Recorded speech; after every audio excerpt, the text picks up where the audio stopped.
Madame la députée de Marie-Victorin. Alors, Monsieur le Président, j'ai même un droit de l'article 213 pour une question. est-ce que vous acceptez d'y répondre? Non, malheureusement non. Merci, monsieur le député de Marquette. Alors, maintenant, tel que stipulé à l'article 98.1 du règlement, une motion présentée aux affaires inscrites par les députés de l'opposition ne peut être amendée, sauf avec la permission de son auteur. Monsieur le député de La Fontaine, est-ce qu'on a votre permission pour amender votre motion? Non.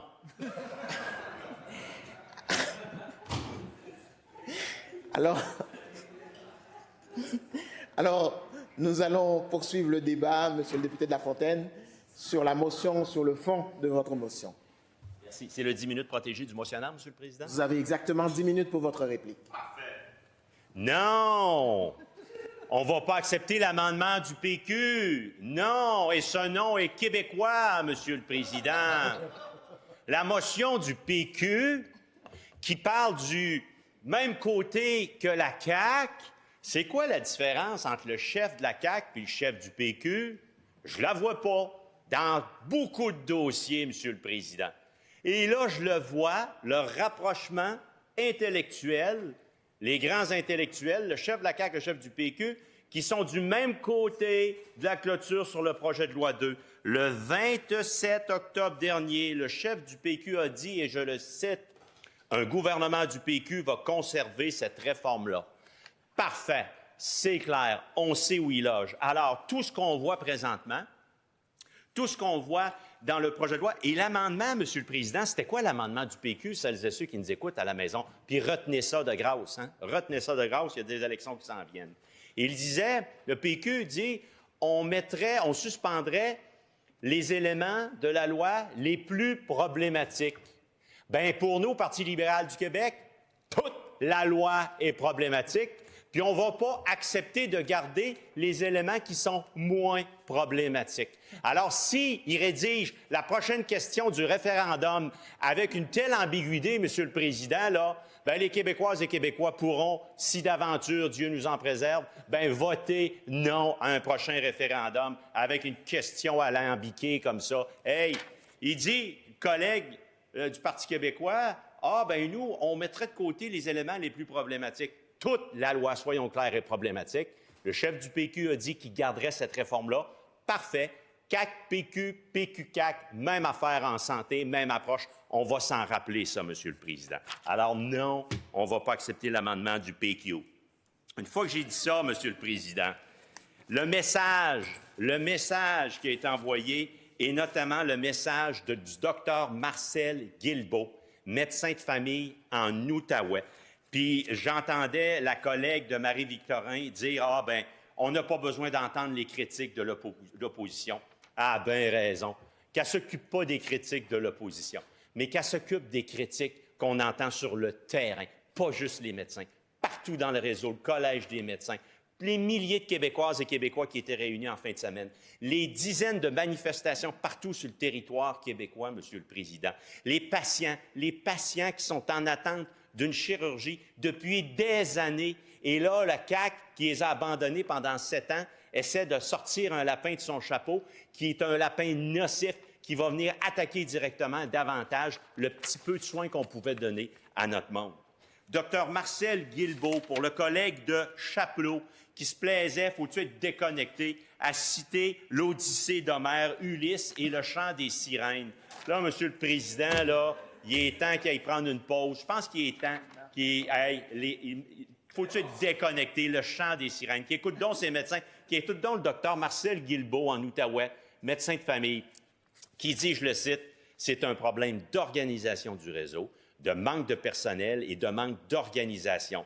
Alors, même si on punit un chirurgien qui ne peut pas opérer, on ne gagnera pas d'accès en chirurgie. » Alors, pour le collègue de Chapelot, monsieur le Président, juste pour lui préciser que dans l'hôpital de Gatineau, quand il est arrivé élu, lui, en 2018, les 7 salles d'opération sur 7 roulaient, fonctionnaient. Aujourd'hui, l'hôpital de Gatineau, c'est, quand c'est des bonnes journées, 2 sur 7 qui roulent. Il est là le problème d'un gouvernement incompétent, un gouvernement qui a abandonné la population, puis qui est dans le déni, puis qui préfère nous citer Ulysse puis Homère. Hey, ça fait une belle jambe aux Québécoises, Québécois, hein, qui sont en attente d'un soin de santé, ça. Citer Ulysse et Homère. Il faut le faire, M. le Président.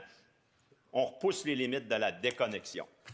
Exode des médecins, il y en a déjà quelques centaines qui ont déjà levé la main et qui ont quitté. Mon collègue de Pontiac, qui lui mène le combat, lui est un député terrain et lui porte la voix d'une réalité terrain, a fait mention de médecins, des femmes et des hommes qui ont déjà quitté. C'est fini, ils sont partis.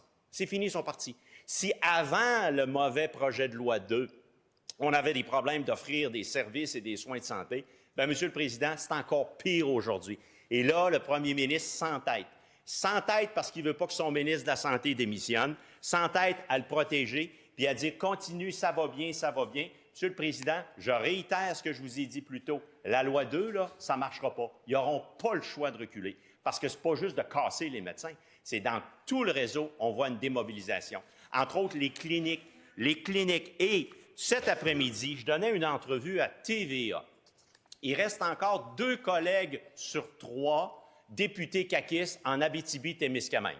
Il y en a un qui a quitté, Monsieur le Président, ou qui s'est fait quitter, c'est selon, parce qu'il trouvait qu'on avait abandonné la région. Bien, pour les personnes qui nous écoutent de l'Abitibi-Témiscamingue et qui ont bien vu la lettre signée par 90 médecins, des médecins qui pratiquent à Amos et à Lassar, ont adressé une lettre à la députée caquiste d'Abitibi-Ouest jeudi, lettre envoyée au premier ministre qui, dernière nouvelle, s'était donné la responsabilité d'être ministre de la région de l'Abitibi-Témiscamingue.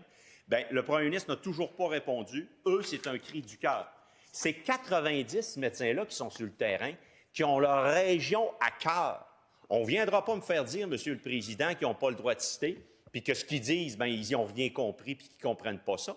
Quelle insulte que l'on fait à ces gens, à ces médecins qui sont sur le territoire, qui s'occupent de notre monde, qui disent « donnez-nous les outils de grâce pour qu'on puisse soigner ».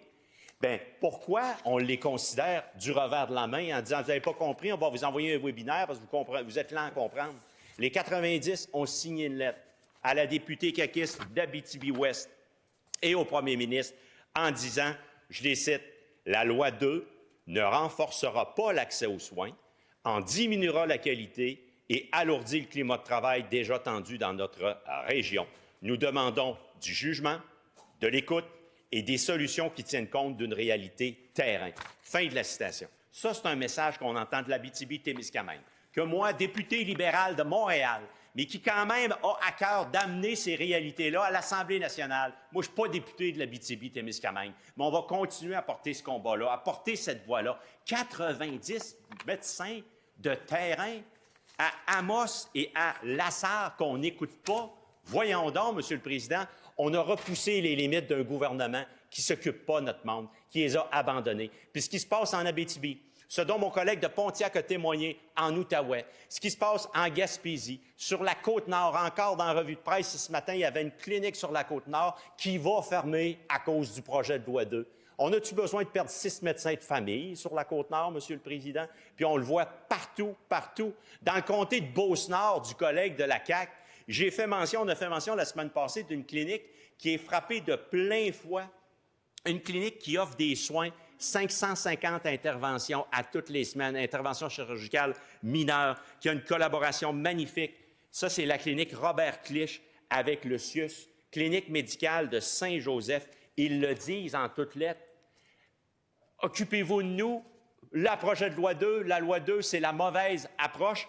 Faites un pas de recul. Alors, Monsieur le Président, ce qui est demandé ici, c'est de reconnaître dans la motion du mercredi que le projet de loi 2 est réellement une mauvaise approche.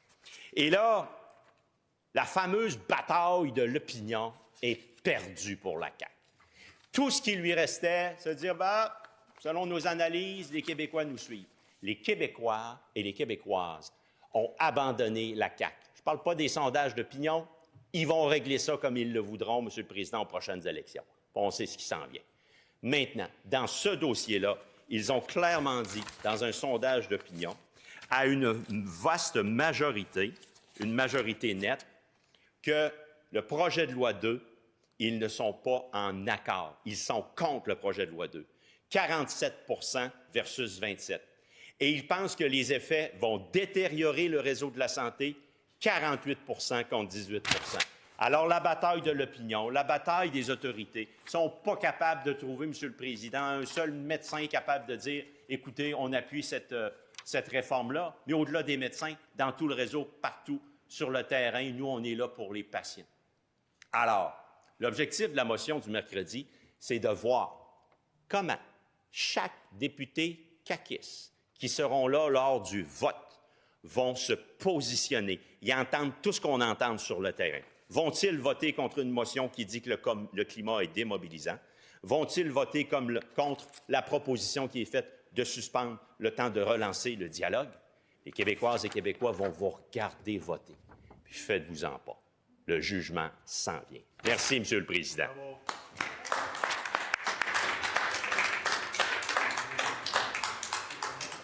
Merci, Monsieur le député de Lafontaine. Alors, je vais maintenant mettre aux voix la motion de Monsieur le député de Lafontaine qui se lit comme suit. Que l'Assemblée nationale constate que l'adoption du projet de loi 2 a contribué à engendrer un climat démobilisant dans le réseau de la santé.